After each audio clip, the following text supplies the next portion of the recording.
خالد صاحب آپ کہہ رہے ہیں کہ 18ویں ترمیم میں ہمیں دھوکہ دیا گیا، ہم سے جھوٹ بولا گیا. کیا دھوکہ دیا اور کس نے جھوٹ بولا؟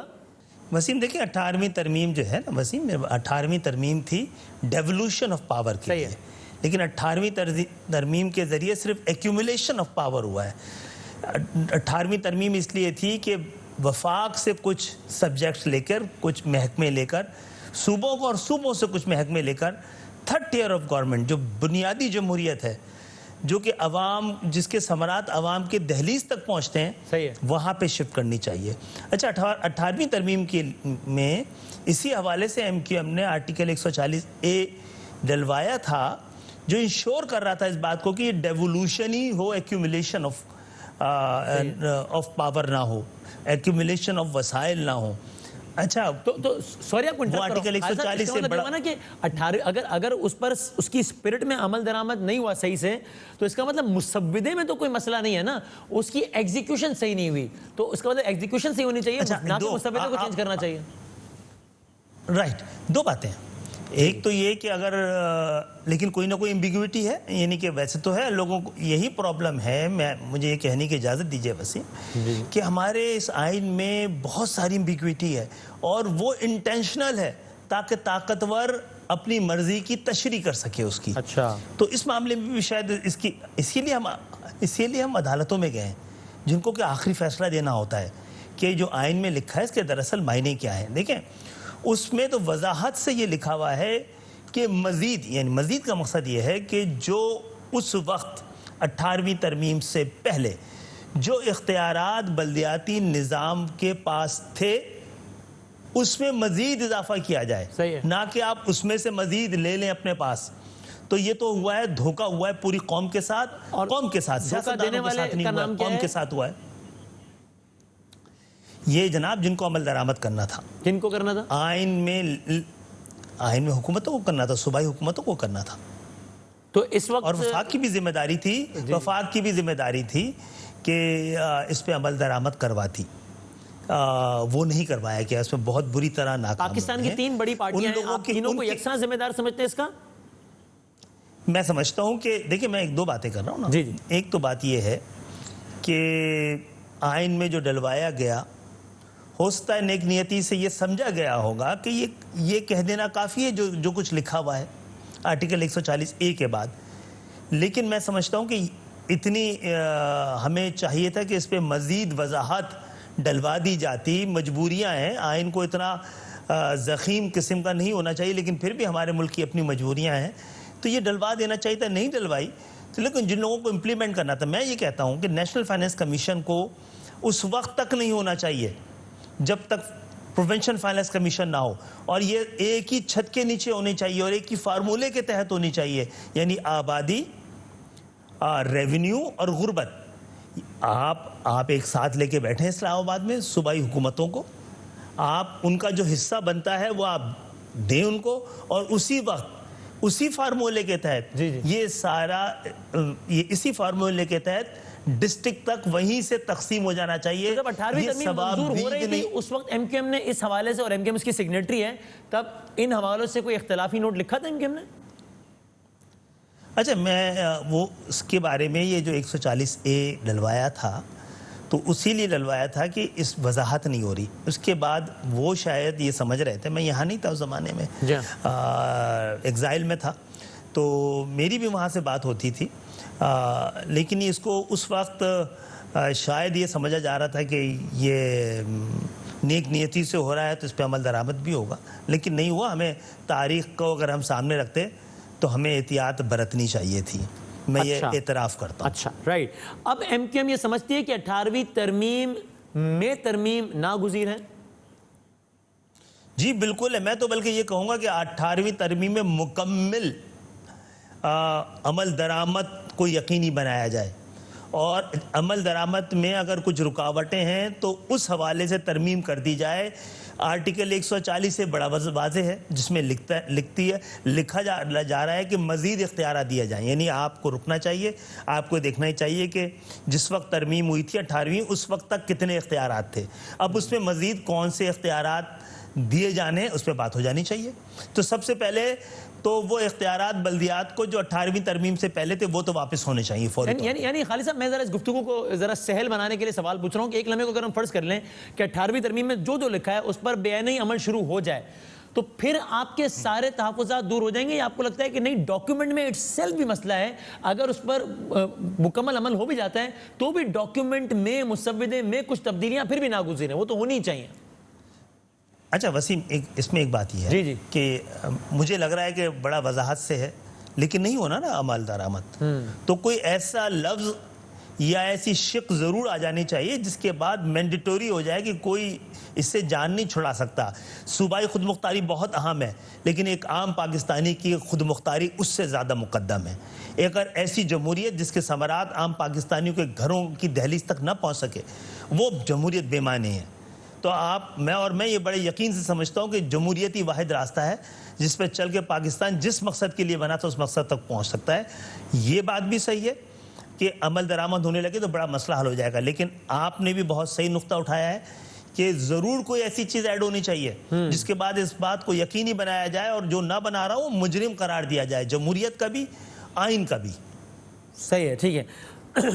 اور میں آپ کے پروگرام کے ذریعے یہ تجویز بھی دے رہا ہوں وزیر اعظم پاکستان کو بھی کہ جناب جب تک 11 سال میں ایک دفعہ ہوا ہے پروونشل فائنانس کمیشن کا اجلاس سندھ کے اندر، تو جو نہیں کر رہے تو وہ سیاسی اپنی طاقت کو استعمال کر رہے ہیں نا. آپ کو چاہیے کہ آپ بلائیں اسلام آباد میں سب کو آن بورڈ لیں اور جس فارمولے کے تحت وفاق صوبوں کو دے اسی فارمولے کے تحت اسی وقت یہ وسائل اور اختیارات نچلی سطح پہ چلے جائیں. اور یاد رکھیے اگر یہ آپ نے ڈسٹرکٹ میں کمشنر اور ڈپٹی کمشنر کو دیا تو اس کا مقصد ہے آپ وسائل سندھ حکومت یا پروونشل حکومت کے حوالے. اچھا سندھ کا معاملہ نہیں ہے، یہ چاروں پاکستان کے صوبوں کو میں جمہوریت کو نچلی سطح تک لے جانے میں اور وسائل کو اور اختیارات کو لے جانے میں بہت مدد ملے گی.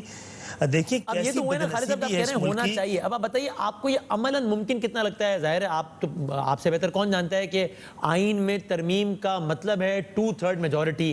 پرائم منسٹر پاکستان کا ایک مزاج ہے، وہ کہتے ہیں اور ان کی بڑی کلیئر پوزیشن ہے کہ میں تو ان لوگوں سے ہاتھ بھی نہیں ملاؤں گا، ساتھ بیٹھنا تو درکنار.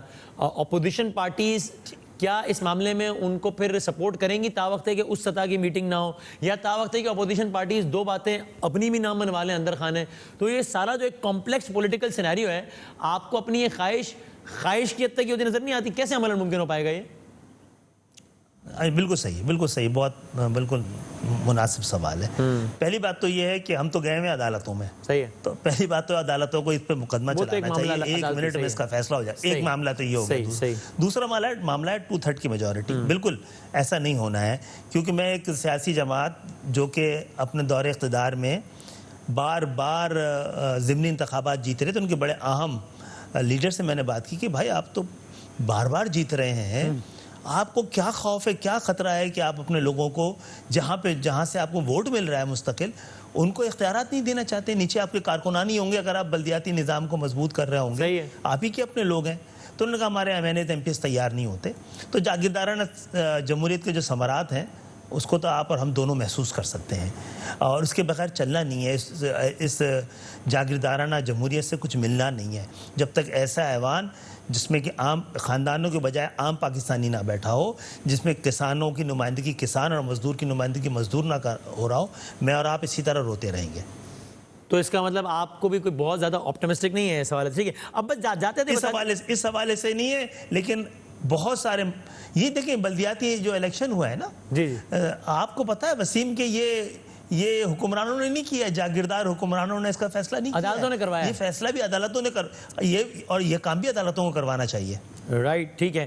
اور ویسے ایک ضمنی سوال اگر کر لوں، جب بلدیاتی انتخابات جن کے ہونے پر آپ کا اتنا زور ہے، تو آپ اپنی اتحادی جماعت کے خلاف لڑیں گے یا ان کے ساتھ اتحاد کریں گے؟ ناٹ ٹو فارگیٹ کہ پرائم منسٹر پاکستان نے ایک دفعہ بڑے لطیف انداز میں کہا تھا کہ لگتا ہے اگلا الیکشن ایم کیو ایم کے ساتھ مل کر ہی لڑیں گے.